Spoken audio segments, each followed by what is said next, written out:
was good, y'all. So in this video, I'm gonna be reacting to why Drake is getting cooked for having new Kendrick diss tracks by Fantastic Hip Hop. I'm a little bit confused. You know, why are you suing? Because the diss track was just too lethal. It was just too. He said was in it was defamation. It wasn't true. Whatever. But you gonna come back and diss again? Please let this just be fake. Like I can't. I don't want it. I don't want it. Drake, put out some regular freaking music, please, please, and make it fire. I want it to be fire. Okay. This is getting really sad at this point. It's December 12th, 11:04 p.m. And people said that Kendrick was going to drop on December 13th, Friday the 13th. Y'all think it's going to happen? I guess we'll see, because this is going to be up tomorrow, so I guess we'll know by then. Whatever. Anyways, let's get into it. Despite the way he has been getting dragged in the media non-stop right now for just consistently pushing the boundaries on how pathetic somebody whose job title is a rapper can be, he is not stopping any of his efforts to remain in the limelight and attempt to try and garner back any fans that he lost. And although every effort of his so far has been continuing to not just fail but make things worse, right now with the latest way Drake is trying to convince people that he is not at rock bottom, has managed to be one of the most confusing and pathetic yet, and as a result, the term crash out at this point is really getting an entirely new meaning. Because seriously, with the narratives Drake is trying to push now, and the obvious blatant manipulation that he is trying to win back any respect with, aside from already being the most despised person in hip-hop, even in a genre and art form where redemption has been such a big theme over the years, with what Drake has done, he has really just soiled any chance of ever making a comeback. And now before we get any further into this, be sure to leave a like and subscribe, it helps me out a ton. And so now with what we have seen happening regarding Drake, for a change, instead of having himself embarrassing his own name, reputation, and legacy, others are actually going out and doing it for him, whether they realize it or not. And in this time where nobody wants to be seen, associated, or affiliated with Drake, this has changed a little bit, as not one but two major players in hip-hop now are standing alongside him, with the first person being none other than Lotto, who did a video for Drake's Nocta brand, where even when trying to hype up the stuff he is working on outside of music, I mean, she's been by his side. Like, this isn't like a new thing. They made that song in the summer. She had a show, I think, in Toronto and brought him out. Because people were making fun of him because of his hairstyle. Up in like he was just standing up in like the suite performing or something. It was kind of weird, but so this isn't new nor surprising. Creative team still decided to poke fun at Kendrick Lamar by making an emphasis to talk about how the brand has shoes even for short people, and in the frame when Lotto says this, they zoom in on white Air Forces. But now even bigger than this subtle way of trying to make fun of Kendrick, and with someone of Lotto's size doing it at that, there has been another person who's not just a star in hip-hop, but really a titan in the industry who has been around for decades, who has seemingly went out and tried to, while not necessarily defend Drake, just as attempted to recontextualize and make his position in his beef with Kendrick look way better than we all saw it out to be. And who did this was none other than 50 Cent. And so now what 50 did was to first off try and frame just how stacked the industry against him is, by looking and talking about a list of seemingly every single person that Drake is against right now. And while this list originated on social media, it is framed as the official list of everyone who Drake has beef with. From the obvious people like Kendrick Lamar and all the artists against him, to even NBA players like LeBron James and DeMar DeRozan, to even some other content creators and legendary hip-hop journalists. While 50 Cent was looking at this and thought it was funny in a way that there is an entire list that someone made to really highlight just how many people are against Drake, the fact that this list has reached the point where it is being printed out, and now with 50 seemingly showing off and going through it, this is going to be taken as the official rulebook of who is really against Drake. And so far, but even like YouTubers like Sean C, who I watched, was on there. Screwface, who I also watched, was on there. They reacted to it. I don't watch Fantano, but he was up there, and I saw that he had a video. The Company Man, like, it was just like, the list wasn't even like, some of them people were just being like unbiased and had an opinion, and so them being on the op list is crazy. But LeBron are not on your side, maybe you need to start reflecting on yourself. But we all have known this already, and now what's way more important to what 50 Cent said on Drake's behalf, and what is actually changing the way we looked at the beef and the future of his career against Kendrick Lamar, is that 50 revealed that in Drake's vault of music, he has even more Kendrick Lamar diss tracks that we have never heard. And now what 50 said specifically was that Drake was loaded and ready to go. I know they had new material. There's no way you stop, and you're losing. Nah, I gotta fix this. And now with 50 saying this, putting this alongside all the other context we know and everything this beef has shown us, this is actually revealing to us a lot. And now first off, going back to a track like Push-Ups, if hearing the DJ Who Kid intro wasn't enough, which for those who don't know was 50 Cent and G-Unit's official DJ, and seeing Drake have an entire G-Unit spinning chain at the beginning of the Family Matters music video didn't help either. With 50 Cent now having actual information about the fact that beyond the tracks Drake released already, he had even more, when you really put the pieces together and see how Push-Ups was a whole track where Drake was saying that with everyone he's going against and with everything he's doing, he is turning into the modern 50 Cent, it's safe to say that 50 wasn't just in the know about what Drake was doing in this time, but he was directly contributing and giving him ideas on where to go. And this isn't the only case of a rapper far removed from the center of the genre saying that they were giving Drake advice during the beef, because just a few months ago, Joe Budden also said that Drake was speaking to him about certain things during the back and forth, which is very telling about the network and echelon of rappers he was trying to hear from when it came to holding his own against Kendrick. But that's sad, because if you asked that many people and you still didn't do it right, either he just underestimated Kendrick. Kendrick was 18,000 steps ahead.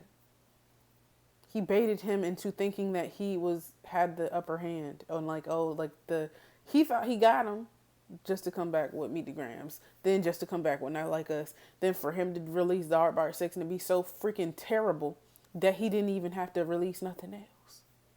They ain't had to say nothing else. He started spiraling on social media. He started releasing music that was not good. It just looked really bad. Just looked really, really bad. So yes, he has more. And lawsuits. He has more disses and lawsuits at the same time. Isn't that an interesting sentence? Or diss tracks that were ready to go, and with the context of the conversation him and Big Boy were having, so in the past, which was referring to when Kendrick Lamar dropped 4 entire diss tracks within the span of just a few days. Overall, this really just poses more questions than it gives answers about Drake, and him being in the booth and having material ready to go.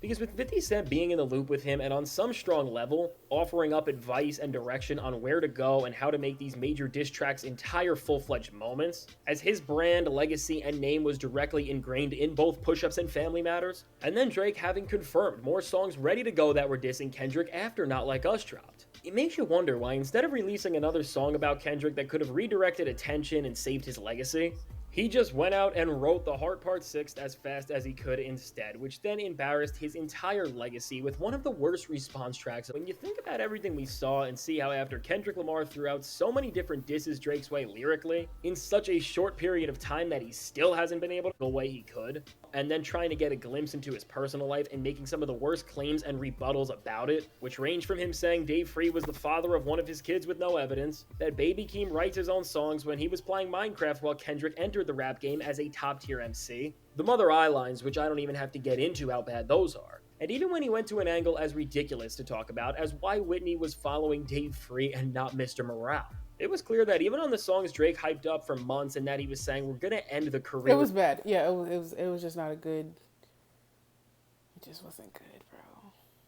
It was the Heart Part 6 was probably sonically it was good. I'm not gonna lie, it sounded good. The getting into the lyrics and the validity behind it, bad. Because the thing is that even in my reaction to it, it was like immediate, like, what? Like, that doesn't make any sense. It won't even like, oh, let me go look this up. It's literally him quoting a song that I listened to so many times, so I already knew that it won't what he thought it was. So then when somebody's saying certain things, then you start to second guess everything. Where you're like, well, if you completely miss that, and then you're sick enough of a person to try to like make fun, I guess, of somebody getting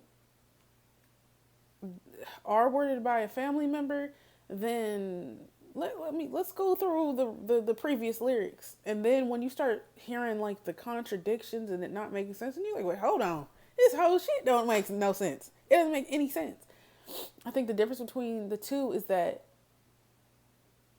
Kendrick strategically used stuff that there is literally so much evidence to back.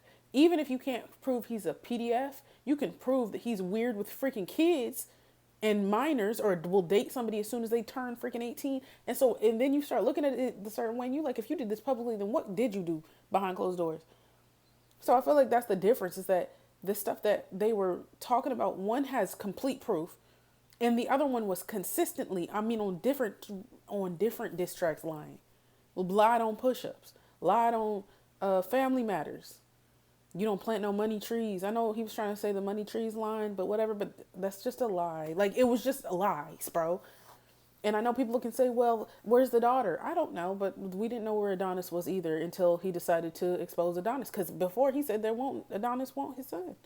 He said that won't his son. And then he said he was hiding the world from his kid, not the kid from the world, somebody from the whatever. Wrong to say about him, and was trying to treat Kendrick the same way he did with someone like Meek Mill, and believed that that would work. But of course, very similar to what happened with Drake and Pusha T, but just way worse than that, because Kendrick actually has the popularity to take down Drake's massive image. K-Dot was just so prepared and already was able to do so much to shake down his image with just 4 full-on diss songs, that Drake knew that if he took it further and threw more tracks out of his own vault, and of course he already knew that Kendrick said he had even more diss tracks in stock, because he said that directly on Not Like Us. 1, 2, 3, that 4, 5 if those songs plus already 5 made him the laughing stock of the rap game, if this back and forth continues. Song break. Say now.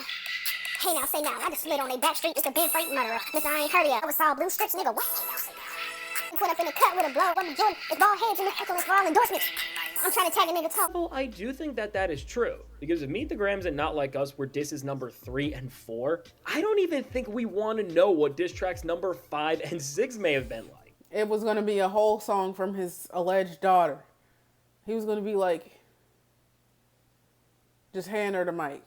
She was going to be like, you bitch ass nigga. You ain't never been here for me, bitch.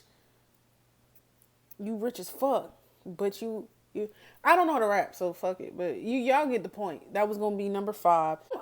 So a part of me thought that some of the stocks that he had in stock was on this GNX. He just I feel like he might have watered it down, because it was still shots. Or maybe not. I don't know. And if Drake really was the hitmaker that he was once revered as, he would just and wasn't just manipulating the system to get all of his number ones this decade so far for the most part, which I am sure, as he is in his next major situation already with his label, and while he's trying to take down the success of Not Like Us as a whole, we are going to learn a lot more about just how artificially manipulated Drake's stuff has been for a very long time. Altogether, I think knowing this context that 50 has told us, unless Drake is planning to roll some of these songs out maybe around the Super Bowl or when his next album is coming out to try to make that project be a lot more interesting than it would be otherwise, this really solidifies that while he overestimated him at first, as soon as Euphoria released and then everything else happened, Drake was terrified of Kendrick Lamar. And while on the Hard Part 6, Drake may have framed it as a track where he was standing on a high ground over the antics of name-calling and deception. And no one bought that except for the Drake stands. No one bought it. It sounded like... but the whole, you got this shit burnt the fuck out. I was like, oh, he's quitting. He's quitting.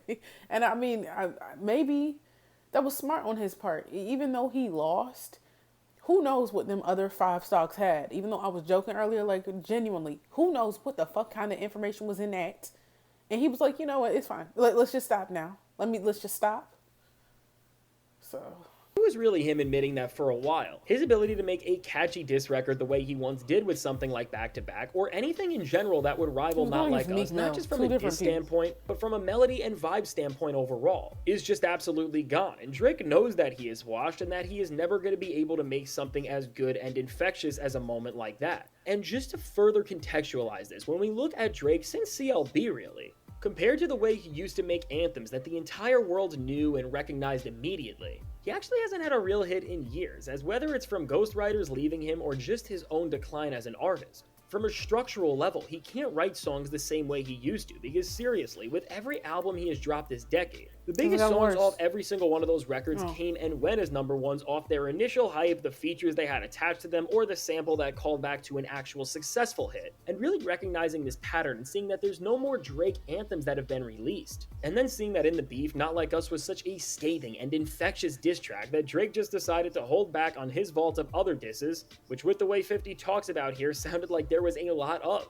Altogether, what we can see is that even with a legend in his corner trying to help him win this thing like 50 Cent, Drake's strategy. But then even that point that he was saying something about he had more diss tracks. Do y'all remember in Heart Part 6 where he was like, you got this burnt out, you probably gonna release 10 more diss tracks, something else, and it was like, bro, but if you had diss tracks too, what are you talking about? You know what I'm saying? Like, He was so terrible, and whether due to his own overconfidence or just the way he disregarded 50's words maybe, he never thought out how to actually effectively go after Kendrick Lamar, not just lyrically, because again, in hindsight, everything Drake had said fell apart almost on impact, but also in terms of just crafting a diss track in this day and age where these songs hit streaming platforms and become bigger cultural phenomenons than they ever have been before, which is a trend that he started. And overall, while Drake will never admit any of this, of course, all of this really proves that both as an actual MC, competitor, and as a hitmaker and pop star, which is something that Drake and everyone thought he would always have, Drake is beyond washed, and in this time where it's rumored that he wants more than anyone has ever gotten from his label in their upcoming deal that he's trying to make, and this is another reason why he is doing what he is to go against them, it's no surprise that he's not getting his way, because why would you give someone in rap what's the equivalent to a max contract to someone that has shown, despite their stardom years ago, that they are now on one of the biggest declines we have ever seen? And so now with all that said, yeah, I'm not understanding why he thinks he's gonna get that much money. He's probably gonna still get a lot of money, but like, I don't know what the actual amount he's suing for, but it looked like something like, there was a rumor that it was like 2 billion or something like that. I'm just like, huh? Like, what are you talking about? And how are you trying to negotiate a deal? Like, are you trying to extort my folks? Like, you trying to negotiate while suing? It's like if I got let's say my job and I like took them to corporate or whatever and like was trying to expose them, but then was asking for like a raise at the same time. I don't know. And the numbers aren't holding up the same. Not that he's gonna be rich forever. Like, that's just what it is. But like, why would they give you a bigger deal than they had before? And this all has gone on this year. Yeah, I don't know. It doesn't make any sense to me. Maybe there's something I just don't understand about it. But I don't get it. Anyways, we are 30 minutes away from 12 a.m. I guess we'll see. Maybe he'll release the damn songs at some point. Maybe Lil Wayne will release a diss track. I don't care. Somebody release something. I wanna listen to stuff. Okay. You don't have to wait months and years and stuff. So anyways, y'all come subscribe. Follow me on Instagram. Follow me on TikTok. I'll see y'all in the next one.